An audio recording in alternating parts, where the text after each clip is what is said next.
What's up, Rob from All Things Wood, Heat, and Maple. I wanted to show you guys what I do to organize my supplies at the end of season. So the beginning of season, things are easy to get out there and start tapping trees. Check this out. When I break down at the end of the season, try to get everything washed and clean. I've got one box and it's everything I need to tap and start boiling. First thing I do is I take everything I need for measuring the syrup densities.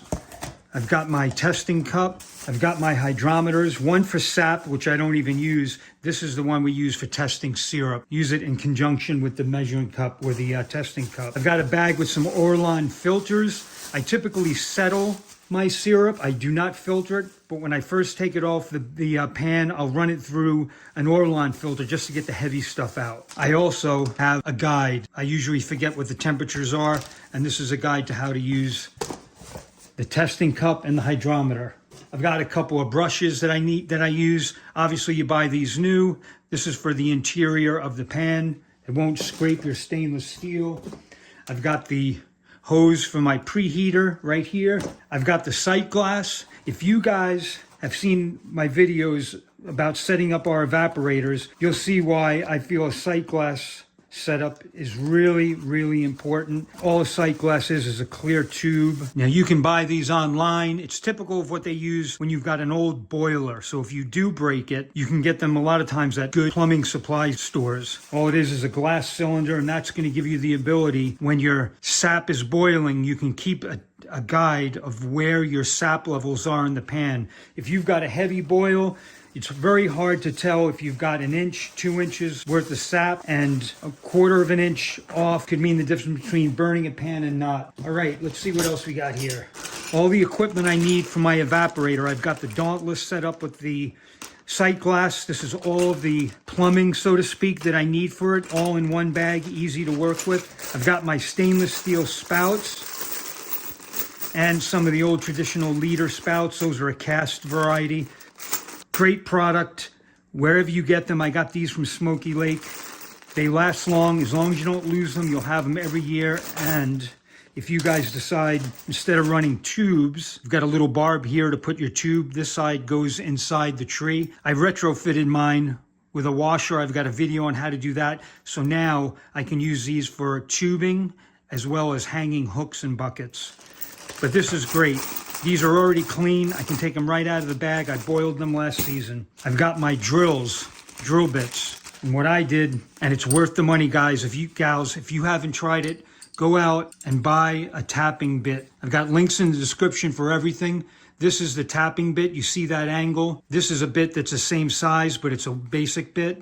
That'll work in a pinch. If you're saving cash, just go with a plain bit. And this is what I use on my buckets when I'm putting tubing through the buckets. I've got a handy dandy Harbor Freight convertible screwdriver. Another tool if you're using tubing, spend the money and get a decent tubing cutter. I bought this 2 years ago. Never once have I regretted buying that. Also in my box, I've got the bracket that holds the chimney, the smokestack on the evaporator. Again, check out the link if you want to see how I set up my evaporator. I'm very cautious about making sure that stack doesn't fall, and this is a great addition to that. And speaking about the chimney stack, I always run guy lines.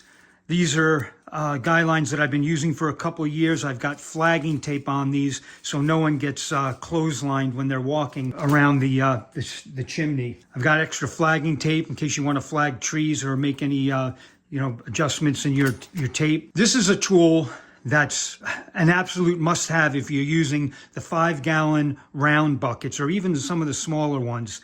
It's a paint can opener, the big 5 gallons.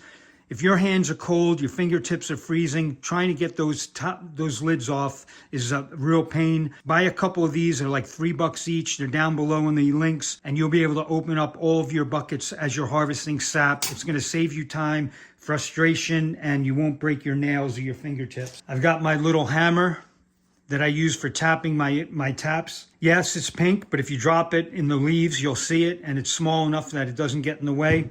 And I've got a couple of handy things. I've got a little bit extra line here because I'm a pack rat. Needle nose pliers if you need them. I don't really need this extra screwdriver. And I've got a cutter as well, which comes in handy.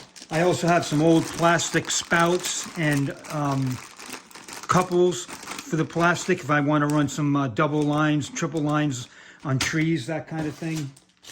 I've got some homemade hooks if I want to hang more pails, and we're going to do a lot of pails this year. And I've got 2 magic markers. I use these to make a note on my sight glass as to what levels I have. I measure out 3 gallons initially. I put a red mark where the 3-gallon mark is. So while I'm boiling, I know exactly where we are in that pan. If it gets down to the 3-gallon mark, which is shallow, I've got to really keep my eyes on things. What I'll use with a different color marker, I'll usually go up to 7 gallons, mark it off, and now I've got a window, the level of sap I'm boiling. If I can keep it in the middle, in between the red and the gold, I'm doing really well. But at the end, when it starts getting low, around that 3-gallon mark, the sight glass becomes invaluable. And I keep miscellaneous stuff in here as well. If you're gonna do any filtering or semi-filtering like I do, I've got extra paper clips. They come in handy.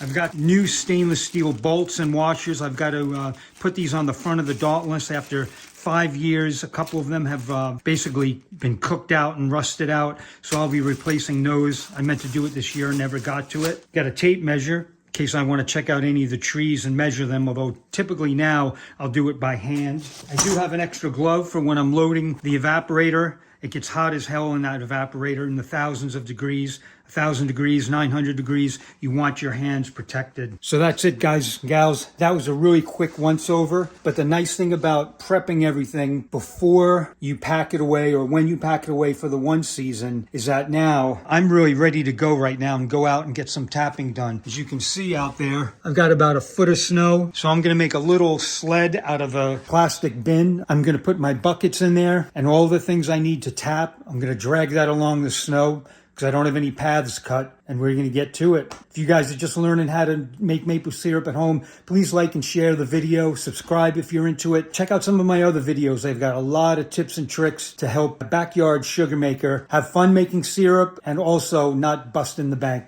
We'll see you on the next one.